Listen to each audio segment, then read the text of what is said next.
ফিতনার যুগে মুসলিমদের করণীয় কি, এ ব্যাপারে রাসূলুল্লাহ সাল্লাল্লাহু আলাইহি ওয়াসাল্লামের ভবিষ্যৎবাণী। তিনি বলেছেন, সহিহ মুসলিমের 386 নম্বর হাদিস, ফিতনার জামানায় মানুষের কলব দুই ভাগে বিভক্ত হয়ে যাবে। প্রথম শ্রেণীর হৃদয় হবে মসৃণ সাদা পাথরের মতো। এমন হৃদয় আকাশ পৃথিবী অবশিষ্ট থাকা পর্যন্ত পৃথিবীর কোনো ফিতনা ওই অন্তরকে ক্ষতিগ্রস্ত করতে পারবে না। দ্বিতীয়ত, রাসূল সাল্লাল্লাহু আলাইহি সাল্লাম বলেছেন, দ্বিতীয়ত হৃদয় হবে এমন প্রকারের, একটা কলস যখন উবুর করে রাখা হয় এবং ছাই দিয়ে যখন এটাকে রঙানো হয়, এমন হৃদয় যাহার হৃদয়ে মন্দকে মন্দ বলে জানবে না, সত্যকে সত্য বলে জানবে না, ভালোকে ভালো বলে জানবে না, প্রতিবাদও করবে না। এটা হচ্ছে দ্বিতীয় শ্রেণীর হৃদয় ফিতনার জামানায়। ইবনে মাজাহর হাদিস এবং বুখারীর 7068 নম্বর হাদিসের বর্ণনা। আনাস ইবনে মালিক রাদিয়াল্লাহু তাআলা আনহু থেকে বর্ণিত, তিনি বলেন, রাসূল সাল্লাল্লাহু আলাইহি ওয়াসাল্লাম বলেছেন, তোমাদের মাঝে এমন একটা সময় চলে আসবে তখন তোমরা চিন্তা করবে, তোমরা বলবে, আহারে গত বছর ভালো ছিল এই বছরের থেকে তার আগের বছর ভালো ছিল। অর্থাৎ তোমাদের মাঝে যে যুগ আসবে তার চেয়ে তার পরবর্তী যুগ হবে অধিক উত্তম। এইভাবে মন্দ হতে হতে তোমরা তোমাদের প্রতিপালকের সাথে সাক্ষাৎ করবে। অর্থাৎ তোমরা বলবে যে এই মাসটা ভালো যায় নাই, গত মাস অনেক ভালোভাবে কাটাইছি, গত বছর অনেক ভালোভাবে ইবাদত করতে পারছি, গত বছর অনেক ভালো কাজ করতে পারছি, এই বছর কোনো ভালো কাজ করতে পারি নাই। এইভাবে ফিতনার সময় মুসলিমরা অতিবাহিত করবে। সহিহ বুখারীর 7068 নম্বর হাদিস। সবশেষ এমন একটা সময় তোমরা তোমাদের প্রতিপালকের সাথে সাক্ষাৎ করবে। আবু হুরায়রা রাদিয়াল্লাহু তাআলা আনহু থেকে বর্ণিত, রাসূলুল্লাহ সাল্লাল্লাহু আলাইহি ওয়াসাল্লাম বলেছেন, ইবনে মাজার 4036 নম্বর হাদিসের বর্ণনা, এমন একটা সময় মানুষের কাছে চলে আসবে তখন মানুষ প্রতারক ব্যক্তিকে সত্য বলে গ্রহণ করবে,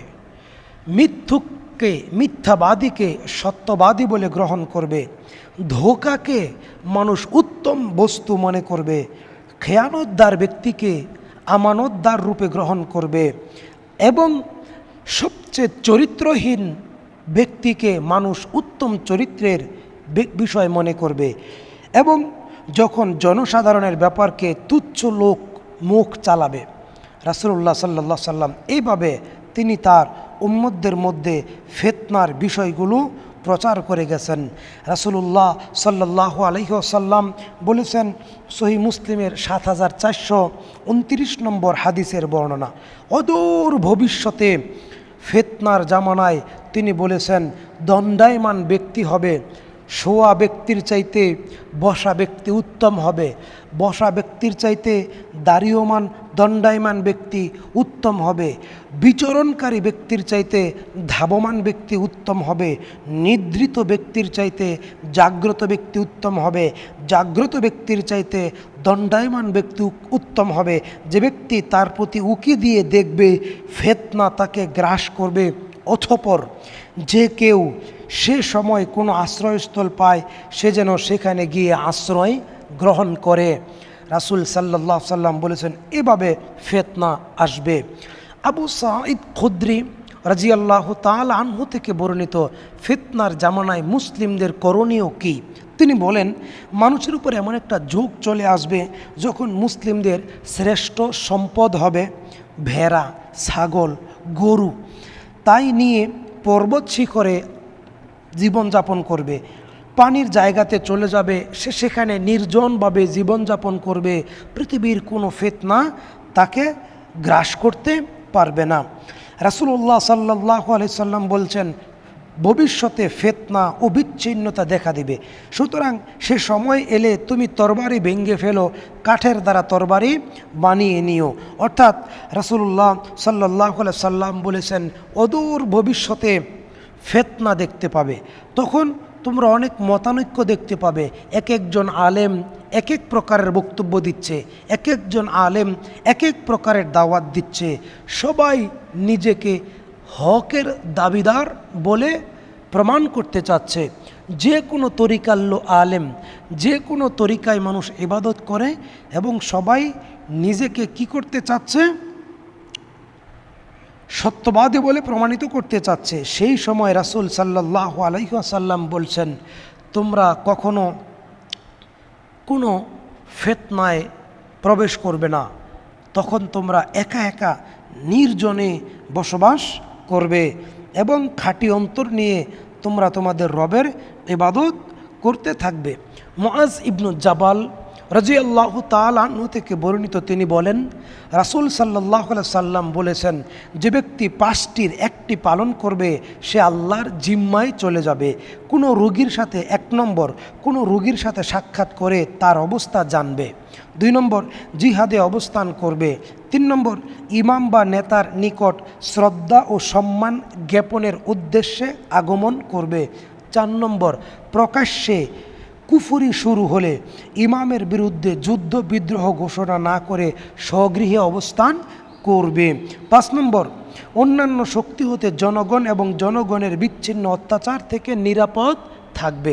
আসলে বিষয়গুলো হচ্ছে, যখন ফিতনার সময় চলে আসবে, রাসূল আকরাম সাল্লাল্লাহু আলাইহি সাল্লাম বলেছেন, তখন তোমরা কি করবে? ফিতনার সময় মানুষের নিরাপত্তার উপায় নিজ নিজ বাড়িতে অবস্থান করবে। আলোচ্য বিষয় ছিল ফিতনার সময় আমাদের করণীয় কি। বর্তমানে সবচেয়ে বড় ফিতনা হচ্ছে ক্ষমতার পালাবদল, ক্ষমতার পালাবদল এবং বিজাতীয় মতবাদ। বিজাতীয় মতবাদ হচ্ছে সবচাইতে বড় ফিতনা। এবং রাসূলুল্লাহ সাল্লাল্লাহু আলাইহি ওয়াসাল্লাম থেকে যে বিষয়গুলো আমাদের জন্য নির্ধারণ করা হয়েছে, আমাদেরকে সতর্ক করা হয়েছে, তিনি বলেছেন, ফাররিকু ইলাল্লাহ ইন্নী লাকুম মিনহু নাযীরুম মুবিন। তোমরা আল্লাহর দিকে পলায়ন করো। ফিতনার জামানায় মুসলমানরা আল্লাহর দিকে পলায়ন করবে। নিশ্চয় আমি তার পক্ষ হতে তোমাদের জন্য স্পষ্ট সতর্ককারী। আল্লাহ তাআলা বলেছেন, রাসূল সাল্লাল্লাহু আলাইহি সাল্লাম ফিতনার স্পষ্ট দিক নির্দেশনা তিনি তার উম্মতদেরকে দিয়েছেন। সাআদ ইবনে আবি ওয়াক্কাস রাদিয়াল্লাহু তাআলা আনহু থেকে বর্ণিত, তিনি বলেন, নিশ্চয় আল্লাহ তাআলা ওই বান্দাকে ভালোবাসেন যে পরহেজগার, সংযমশীল, অমুখাপেক্ষী, আত্মগোপনকারী। ফিতনার সময় সবচেয়ে উত্তম কাজ হচ্ছে এটা, আত্মসংযমশীল হওয়া, পরহেজগারী হওয়া, আত্মগোপনকারী হওয়া, অমুখাপেক্ষী হওয়া। এগুলো আমাদের ফিতনার সময় করণীয়। আবু সাঈদ খুদরি রাদিয়াল্লাহু তাআলা আনহু থেকে বর্ণিত, এক ব্যক্তি রাসূলুল্লাহ সাল্লাল্লাহু আলাইহি ওয়াসাল্লামকে জিজ্ঞেস করেছিলেন, আল্লাহর নবী, সর্বোত্তম কে? তিনি বলেন, ওই মুমিন যে আল্লাহর পথে জান এবং মাল দিয়ে জিহাদ করে। 2 নম্বর, তারপরে সর্বোত্তম কোন ব্যক্তি? তিনি বলেন, যে নির্জনে গোপনে গিরিপথে গোপনে আল্লাহর ইবাদত করে, আল্লাহর সাথে সম্পর্ক করে। অন্য এক বর্ণনা এসেছে যে আল্লাহকে ভয় করে, লোকদের মন্দ আচরণ থেকে নিজেকে গোপনে রাখে। ফিতনার সময় মুসলিমদের করণীয় হচ্ছে স্বগৃহে অবস্থান করা। 2 নম্বর আত্মগোপনে থাকা। 3 নম্বর আল্লাহর ইবাদতে লিপ্ত থাকা। 4 নম্বর বেশি বেশি তাকওয়া অর্জন করা। রাসূলুল্লাহ সাল্লাল্লাহু আলাইহি ওয়াসাল্লাম বলেছেন, সবচেয়ে উত্তম হবে মুসলিমদের জন্য ফিতনার জামানায় মুসলিমদের জন্য করণীয় ছাগল, বকরি, ভেড়া নিয়ে পাহাড় পর্বত অঞ্চলে চলে যাওয়া এবং সেখানে কি করা? এগুলো লালন পালন করা, দুগ্ধপুষ্য করা, দুধ পান করা, নিজে একা একা জীবনযাপন করা, সালাত আদায় করা, আজান দেওয়া। এভাবেই রাসূল সাল্লাল্লাহু আলাইহি সাল্লাম বলেছেন। রাসূলুল্লাহ সাল্লাল্লাহু আলাইহি সাল্লাম বলেছেন, লোকদের মধ্যে সর্বোত্তম জীবন সেই ব্যক্তির যে আল্লাহর পথে তার ঘোড়ার লাগাম ধরে আছে। যখনই সে যুদ্ধের ভয়ানক শব্দ শোনে তখনই সেখান থেকে তার পিঠে চড়ে দ্রুত গতিতে পৌঁছে যায়। দ্রুত গতিতে পৌঁছে সে হত্যা করে অথবা মৃত্যুর সম্ভাবনা জায়গাগুলো খোঁজ করে, অথবা সর্বোত্তম জীবন সেই ব্যক্তির যে ব্যক্তি ফিতনার জামানায় ছাগল ভেড়া নিয়ে পাহাড়ের চূড়ায় এবং উপত্যকার মাঝে বসবাস করে, তার রবের ইবাদত করে, মানুষদের থেকে আলাদা জীবনযাপন করে। মাকিল ইবনে ইয়াসের রাজিয়াল্লাহু তাআলা আনহু থেকে বর্ণিত, রাসূল সাল্লাল্লাহু আলাইহি সাল্লাম বলেছেন, ফিতনা ফাসাদের সময় ইবাদত বন্দিগি করা আমার দিকে হিজরত করার সময়।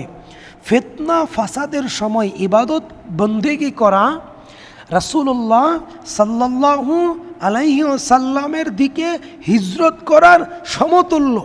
সুবহানাল্লাহ, সুবহানাল্লাহ। ফিতনা ফাসাদের সময় ইবাদতের ফজিলত।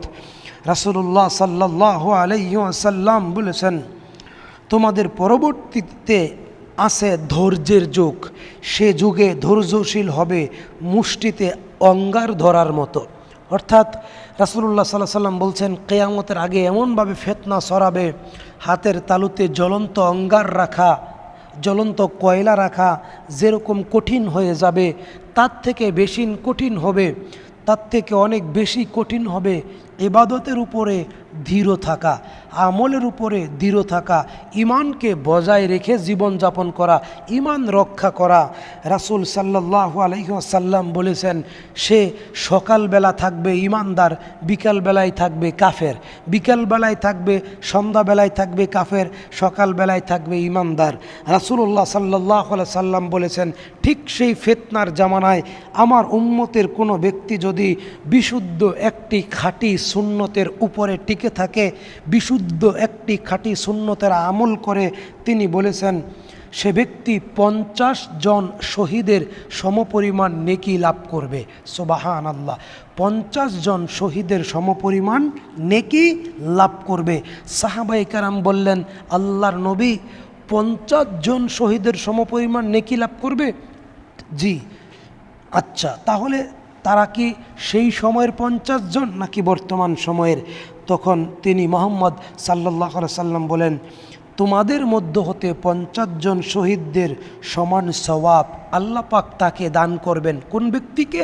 যে ব্যক্তি বেদাতের ভিতরে সুন্নতের আমল করবে, যে ব্যক্তি ফিতনার জামানায় সুন্নতের উপরে আমল করবে, যে ব্যক্তি ফিতনার জামানায় মুসলিমদের ইসলামের উপরে টিকে থাকবে। আবু দাউদের 4343 নম্বর সহিহ হাদিসের বর্ণনা। কাজে আমরা বলতেছিলাম রাসূলুল্লাহ সাল্লাল্লাহু আলাইহি ওয়াসাল্লাম তিনি তার উম্মতকে বলে গেছেন ফিতনার সময় মুসলিমদের করণীয় কি।